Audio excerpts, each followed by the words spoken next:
Bon, alors aujourd'hui, je vais éteindre ça, excusez-moi. C'est l'heure de vérité avec la mise à jour économique. Fini le jeu de cache-cache avec le gouvernement. J'espère que c'est fini le striptease budgétaire où on apprend là, des morceaux de compression, d'austérité qui s'en viennent. Que le gouvernement mette carte sur table. C'est ça à quoi je m'attends. Parce que ce qui se passe en ce moment, c'est que les rumeurs ou même les demandes de compression, ça jette un stress immense sur le réseau.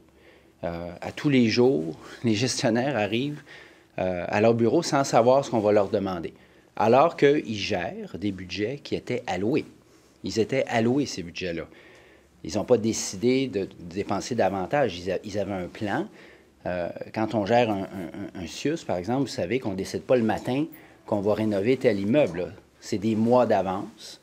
On prend des contrats, on se prépare. Puis là, tout d'un coup, on leur dit « ça ne marchera pas, il faut que vous changiez ». Alors que le gouvernement joue franc jeu, qui met carte sur table, puis qui nous dit où est-ce qu'on en est, où est-ce qu'on va couper, combien on va couper. Je pense que c'est le minimum de transparence qu'on doit à la population. Vincent dit on veut savoir combien on va couper. Moi, j'aimerais rappeler quand même que le Québec en a vécu une période d'austérité il y a quelques années à peine. Et puis, on s'en souvient comment ça a été dur. On vit encore aujourd'hui les dommages collatéraux de ces coupures-là, notamment sur le déficit d'entretien de nos infrastructures. On se souvient très bien qui a payé le prix de l'austérité sous Philippe Couillard. C'était les personnes les plus vulnérables, les femmes. C'est toujours les personnes qui ont le plus besoin des services publics qui paient le prix des mesures austéritaires. Fait que ça va être les aînés, ça va être les enfants. Moi, je suis très inquiète de savoir qu'il y a de l'austérité comme ça qui s'en vient, alors qu'on sait que ces services-là sont déjà hautement précarisés. Les jeunes sous la protection de la jeunesse, là, on le sait à quel point ils sont vulnérables en ce moment, ces enfants-là. On le sait à quel point les infrastructures dans lesquelles on les loge sont déjà problématiques, à quel point il manque déjà de ressources là-dedans. Fait que moi, quand je vois du gel d'embauche, quand je vois des coupures dans l'entretien des infrastructures, je me souviens comment on a payé cher la dernière vague d'austérité et qui a payé le prix de ça. Et ça m'inquiète énormément. Ce que j'aimerais voir, moi, dans cette mise à jour économique, c'est des investissements justement pour soutenir davantage les plus vulnérables. Vous nous avez vu faire des propositions dans ce sens-là dernièrement. On a parlé régulièrement du programme d'alimentation scolaire. Évidemment qu'on ne s'attend pas à un programme universel aujourd'hui, mais on aimerait voir un pas dans cette direction-là pour offrir davantage de soutien alimentaire dans nos écoles. On a demandé également du soutien pour les haltes chaleur. Ça fait partie des choses qu'on aimerait voir parce qu'il y a déjà des personnes vulnérables au Québec là, qui ont besoin qu'on les soutienne. Merci. Que fait-on avec le déficit? On creuse encore si on ne veut pas d'austérité dans la situation actuelle? Le déficit, il est créé par plusieurs choses, notamment des choix politiques qui ont été faits par la CAQ dans les dernières années, de se priver de revenus. C'est une décision sur laquelle on les a demandé plusieurs fois de reculer. Puis, qu'on ne se trompe pas, là. Tout ce qu'on pèle par en avant, on va le payer en double, là. Regardez ce qui arrive notamment avec les hôpitaux, avec les cégeps, avec les écoles qui sont dans des états lamentables. Pèle ça par en avant. Moi, quand je lis, par exemple, qu'on repousse des travaux de maçonnerie, je suis dans la brique et le mortier là, ce matin, là, mais quand je lis que dans l'est de Montréal, on repousse des travaux de maçonnerie, je ne peux pas m'empêcher, d'être très inquiet, parce qu'il y a des immeubles là, qui tiennent avec de la broche, là, littéralement. Puis on annule des contrats. Donc, on paie des pénalités. Et il va falloir le refaire de toute façon. Il va falloir le refaire. Là. Puis dans 2, 3, 4, 5 ans, ça va coûter beaucoup plus cher. Alors, il y a un jeu de dupes ici qu'on nous dit, non, c'est de la rigueur budgétaire. Si vous ne réparez pas le toit de votre maison qui coule, là, sous prétexte que vous préférez mettre l'argent ailleurs ou que ça va coûter de l'argent, vous allez le payer en double dans 10 ans. Là. Mais on coupe. Pas nécessairement besoin de couper. Le gouvernement a pris des choix, notamment de baisser les impôts, notamment des plus riches. Nous, on n'est pas d'accord avec ça.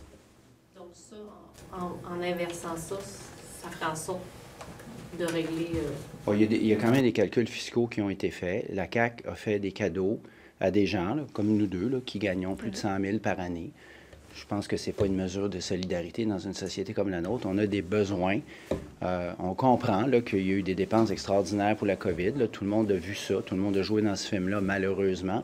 Maintenant, la CAQ doit prendre ses choix. Par contre, aujourd'hui, c'est une mise à jour économique. Moi, ce que je demande là, au ministre Girard, de mettre carte sur table, de cesser cette incertitude qui plombe nos réseaux. On n'a pas besoin de ça. On n'a pas besoin de gestionnaires et des gens qui travaillent dans le réseau qui sont stressés tous les jours, quotidiennement, à savoir s'ils vont garder leur job, s'ils vont être capables de lancer des travaux. C'est pas comme ça qu'on peut gérer un réseau. Dans le contexte déficitaire, est-ce que c'est le temps de tirer la plug sur des projets comme Nordvolt? Ben, je pense que Norvolt va tirer la plug tout seul. Le premier ministre nous dit que l'important, c'est la moyenne au bâton. Mais là, il est en train magistralement de souligner dans le beurre. Là. Cette affaire-là, c'était mal fagoté, c'était mal ficelé. Ça tourne à l'eau de vaisselle. D'où justement l'idée d'avoir des plans, de gérer correctement, de mettre les priorités à la bonne place. J'aimerais vous entendre sur les cours de religion qui se donnent la fin de semaine dans des locaux d'école publique. Qu'est-ce qu'on fait avec ça? Est-ce qu'on peut permettre ça? Bien, l'école dont on parle, à ma connaissance, est déjà sur la liste de celles qui sont sous enquête. Donc, nous, c'est une enquête qu'on a saluée. Il faut faire appliquer les règles qu'on s'est données comme société, puis que la lumière soit faite là-dessus. Là, c'est pas acceptable. Selon vous, on ne doit pas permettre que des cours de religion se donnent, même en dehors des heures de cours, dans des écoles publiques? Ma compréhension, c'est que ce n'est pas permis, non. Donc, si c'est effectivement ce qui se passe, on veut que l'enquête suive son cours. Peut-être une petite réaction, M. Marsan, sur les réfugiés ukrainiens. Là, hier, on a appris que le gouvernement allait prolonger la RAMQ. Bon, c'est un dossier que vous avez suivi, j'imagine que c'est une bonne nouvelle, mais ça ne règle pas tout. Là. Il y a quand même des problèmes avec le statut des Ukrainiens ici. Oui. Oui, mais il y avait urgence, hein? Il y avait urgence de donner une couverture RAMQ à ces gens-là. Là, il y a dans ce lot des gens qui sont atteints d'Alzheimer, des dames notamment, dans ma circonscription, une dame de 72 ans. Il y a des femmes enceintes qui vont accoucher, puis qu'on leur dit, si tu accouches après la date, tu vas devoir payer. C'était intenable. Alors, je salue la décision du ministre Dubé de couvrir ces gens-là. Il reste deux choses à régler. Oui, leur statut, qui était un statut un peu inusité en raison de la situation inusitée. Ça, je comprends ça. Mais on peut régler cette situation-là. Ces gens-là font la preuve qu'ils veulent être ici, ils apprennent le français, ils travaillent, ils contribuent, ils mettent des enfants au monde ici. Je pense qu'on peut régulariser leur statut. L'autre affaire, c'est la facture qu'on va devoir aller chercher à Ottawa. Le chèque, en fait, pas la facture. La facture, c'est Ottawa qui l'avait. Alors, il faut qu'on aille chercher, mais ce n'est pas la première fois qu'on va aller chercher notre argent ou qu'on va demander à Ottawa de respecter ses engagements. Je réitère mon invitation. Si M. Dubé veut qu'on aille en délégation à Ottawa, parce qu'il y a 2-3 dossiers qui traînent, là, moi, je suis disponible. Et quand même, il y a certains de ces immigrants-là, ces Ukrainiens-là, qui comptaient sur des programmes qui ont été fermés par le gouvernement du Québec pour obtenir leur certificat de sélection.